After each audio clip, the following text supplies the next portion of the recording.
rest. Counting careless in the sky. What a thrilling time to be alive.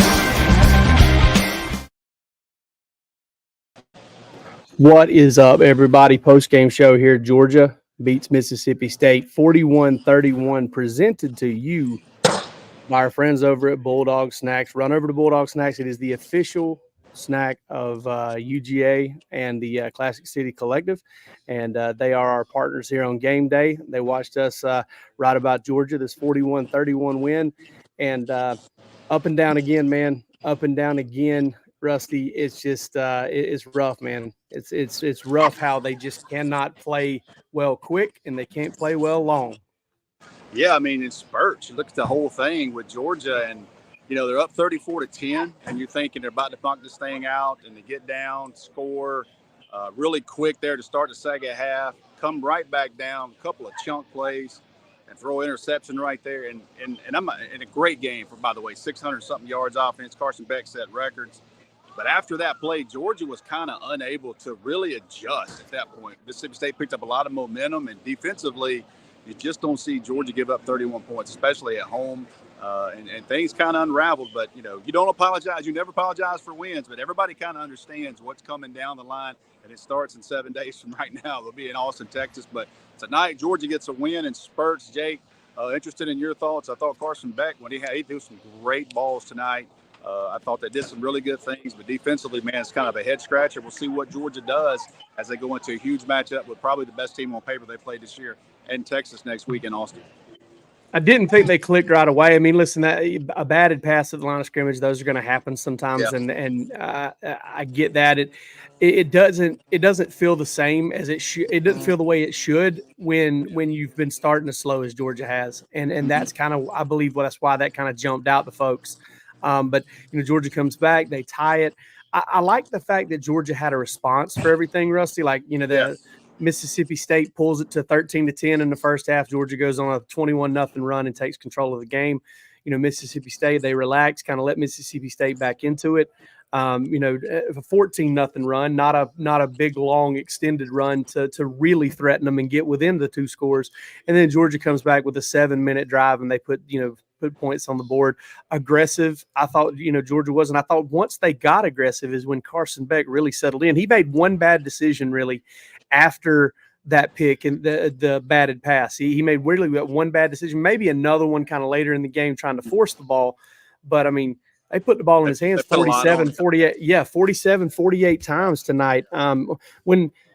They had some lost yardage plays in the run game, Rusty, but I just didn't feel like they gave the run game much of a chance. And listen, you can't even argue with it when you putting up 600 yards and 41 points. You should have put up more than that if you didn't have some bad penalties. And I think that's another big story tonight, are all of those penalties that Georgia had to extend drives to take points off the board. Those were big.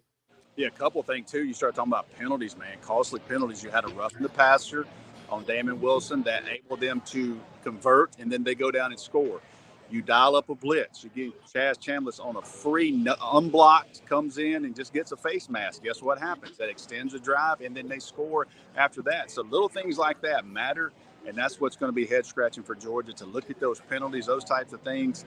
I mean, we watched it from here. Obviously, we're in the stadium. We watched a few things, and we'll get to break it down a little bit more, but I think defensively unable to get off the field a couple of times, but two costly penalties, man. It's something you don't see a lot out of Georgia, and that's something they're going to clean up real quick. Yeah, there's no doubt about it. And I'll say this too. When you start talking about the defense, and they came out so fast, forcing 3 and out after 3 and out after 3 and out. And listen, the offense did okay with it. They were able to build a 13-3 lead, but they didn't really run away with it like maybe they had an opportunity to. Yeah. And then it was like it's like they found a little bit of something like, hey, listen, if they're going to guard us one-on-one outside, we're going to throw it up and give our guys a chance. And they've got good players out there, man. They've got really good players. But I will say, if you've got a big concern about this game, it's Julian Humphrey getting beat. I know he made a play on a deep ball. He also got beat on a deep ball. I don't know what happened with Daniel Harris. Looked like he got completely lost. There was a lot of separation with that ball in the air. I do know that. And then Dalen Everett got sucked up on a play action, undisciplined play by an experienced player. You really just can't have that. Yeah, they're gonna take, if you're right, they're gonna play man to man. They're gonna take shots, and they started taking shots. And I'll say this: credit Mississippi State, because Van Buren, man, he heated up.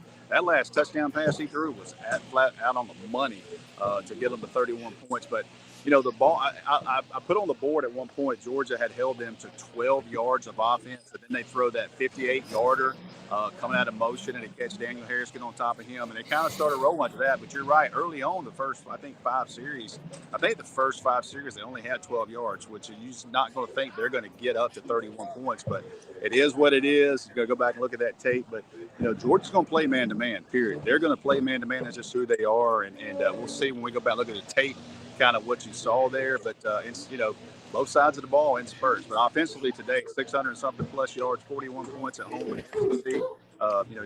You'll take those all day long if you're Kirby Smart, because you never think you're going to be in a situation where you got to hold on in the fourth quarter, possibly giving up 38 points at one point. So, that's something they're going to have to really dig down and look at this week, because they're going to play a lot better team offensively next week in Texas.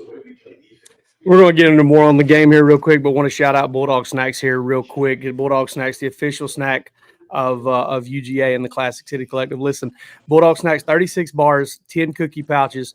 That's a fan pack. If you buy one of those, you win a chance, or you enter to win a chance to go see a Georgia practice and get a facility store, a VIP facility store for 4 people.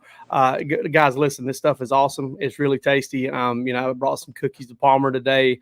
I'm worried about him. I'm worried he's going to get addicted and start having to buy them and maybe run out of money. I don't know what's going to go on with him there, because I have a problem with these cookies already. They're great. The bars are awesome, and we want you guys to go check them out. Entered to win to a chance to go see a practice. Listen, because that's not common, guys. That's a treat. That in the facility store, I believe it'll be worth it. Yep. And I saw some Bulldog Snacks in Rome at the gas station this morning. So good job. Oh, snap! All over the place. Awesome. Rusty, I want to get into some. All right, we may have already talked about it. We may have already stepped on it. Concerns coming into this game. You got Texas next week, and obviously I know what every Georgia fan's out there thinking. Here's how we look this week. We're definitely getting beat to death next week. And listen, I can't fault you for that. I think there's more to it. I think if you go out there and play well, you've got a chance, and if you don't, you don't. And it's just kind of simple, and I kind of divide it up that way. But concerns with that big game coming up next week. Well, you got to put it together a complete game. They've been unable to do that. At times they've been really good on offense. At times they've been really good on defense. At times they hadn't been good on either side of the ball. And to beat a team like Texas next week, I can assure you they're going to have to play a complete football game. So, you think about Georgia, and they're going to listen. The entire national media is going to be all over them this week. Kirby Smart's not going to have to try to pump them up. They're going to hear how they're going to go out there and get beat. I don't know what the line's going to be, but everybody's going to pick against Georgia. It's going to be about those guys in the locker room when they get fixed. But I can tell you this, they have got to put together a complete game. They got to take those really good spots that they've shown at different times this season, and they've got to be able to put together a complete game. And I can tell you one thing they got to be able to do. They got to be able to get pressure. I don't think they had one sack registered today, because they had one and a penalty got called on it, and they had another one and a penalty got called on. So I don't think, Jake, you have the stats in front of you. I don't think they registered a sack today. If they're going to beat Texas next week, they're going to have to find ways to get pressure to win this football game. You are correct. No sacks there, Rusty. And one thing I'll say about it. Yeah, and one thing I'll say about that too, I mean, I thought they did a good job, especially early, kind of shrinking the pocket around him and affecting him. Yeah. But when he got to a point where he was going 3 steps and that ball was out and he was going vertical, it's tough to get home on that. But I agree. That is my concern, is the fact that Georgia did get close a few times. They never finished. And listen, it's a little bit of a different animal. It's a little bit of a different deal than what Georgia has been facing here of late against Texas. And it's one of the reasons I see this matchup is a little different is, you look at Jalen Milroe, even Peyton Thorne, a guy that Georgia watched go 60-something yards against them last year. You look at this Michael Van Buren kid, a really shifty, a really athletic kid who can beat you with his legs and hurt you with his legs. They don't necessarily have as much of that to deal with next week, and I think they've got to take advantage of it and be aggressive in the front. But they've got to tackle better. They've got to finish on the quarterback better, and they've got to do a better job with these penalties, man, because it's not just the defense. I mean, Monroe Freeling picks up a needless kind of off, penalty there on a 20-yard touchdown run by Trevor Etienne. Georgia ends up having to take a field goal out of that. They overcome it. They overcome that and get a first down, I guess, on fourth down. But it just makes it really tough whenever you're shooting yourself in the foot like that. And that's what led Mississippi State back in this game, I feel like, more than anything, was that lack of focus and Georgia committing bad penalties. And what gets you a head scratcher on that is you're accustomed to Georgia not having penalties like that. I mean, it's not like one year; it's an every year with Kirby Smart. It's going to be a clean game. You might get a penalty here or there, but to have some costly penalties, that's what kind of concerns you going into next week, and cannot have those types of things again. I mean, everything's going to have to be cleaned up. And as fans and as people that cover this team, the fan base understands you don't expect penalties out of Georgia. You don't expect constant penalties. It's usually a pretty clean team. And right now, they've had some penalties, been unable to get off the field, some inconsistencies at offense, extending drives, red zone, stuff like that. So, again, there's been some positives, man. Tonight was some really huge chunk plays for Georgia. I thought they dialed up some really good plays. I love the reverse. I love getting Anthony Evans in there. I tell you what I liked was, you know what? They got Trevor Etienne to get the ball out in space. You know what I mean? Get him out in space. They threw a couple bubbles to him. He did good with that. So Georgia's trying to find ways to get Trevor Etienne, because right now he's their guy on offense. I think Dylan Bell needs to be more involved. Arian Smith dropped that first ball, but he came back, had a really good game, and showed what he can do. And I tell you, Jake, it's going to be ironic if Arian Smith winds up being the guy that breaks the 1,000-yard race for Georgia. Like, is that not going to be? How ironic is that going to be? Oh, God. I mean, he's on path to get close to that if he can continue doing what he's doing, which is kind of ironic with all the highs and lows he's had in his career. Arian Smith could end up being the guy that hits the first 1,000-yard in a long time. Yeah, man, Rusty, I'm looking at these comments, buddy, and tell you what, dude, they are they're all over the dogs, man. It is not pretty in these comments. Everybody's accustomed to a clean performance and dominating performance. Yeah. You're not getting that right now. You're getting wins, and that's the most important thing of anything. But listen, these guys understand. Fans understand that this is not going to get it next week. And, we can talk about it till you're blue in the face. Georgia won tonight 41-31, but everybody's in the same agreement. They have got to clean it up, and they got to have the best game they've played all year if they want to go to Austin next week and win, because that's a massive matchup. And they have the pieces to win that game. I'm not sitting here saying Georgia cannot win that game. I have no hesitation saying Georgia can win that game, but they've got to play a complete football game out there next week on both sides of the ball.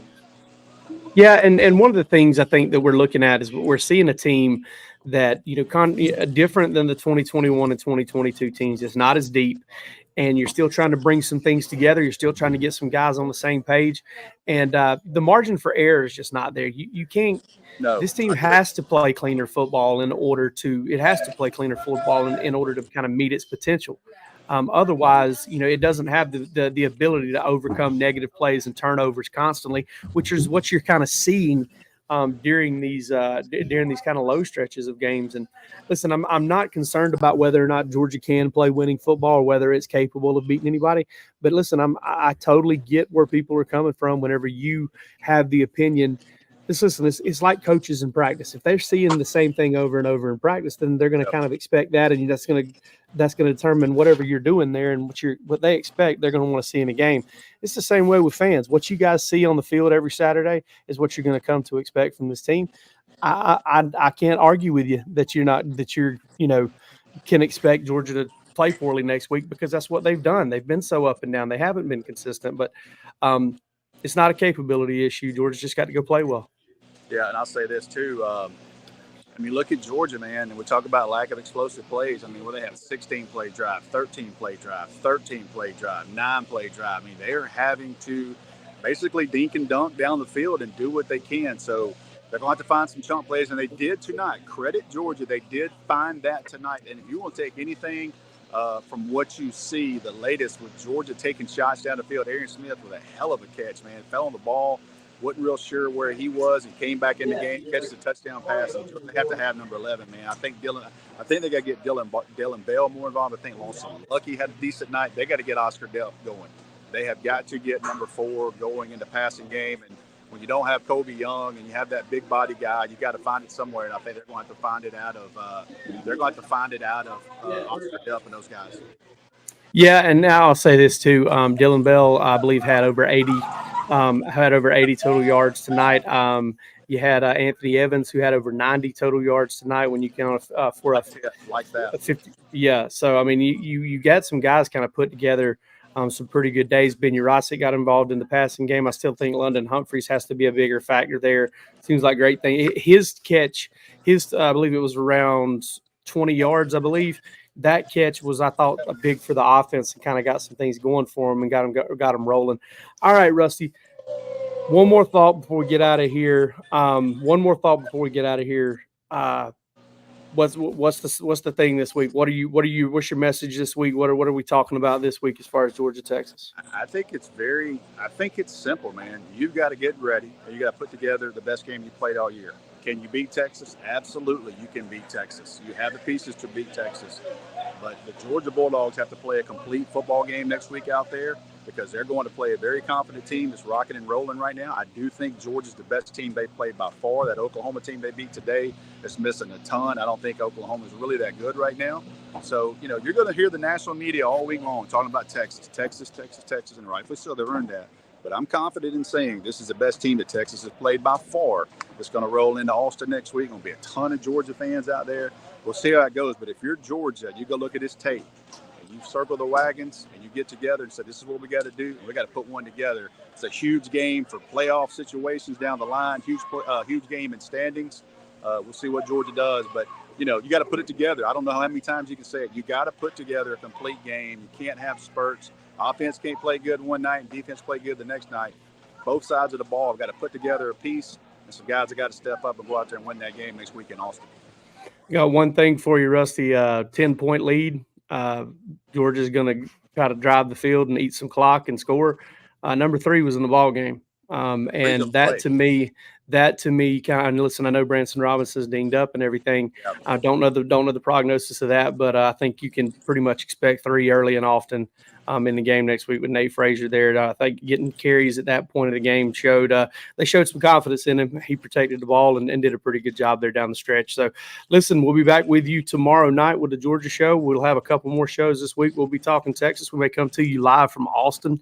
Palmer and I'll be getting there on Thursday. So we look forward to it. And you guys take it easy. Another Georgia 41-31 win, and we'll check with you later on.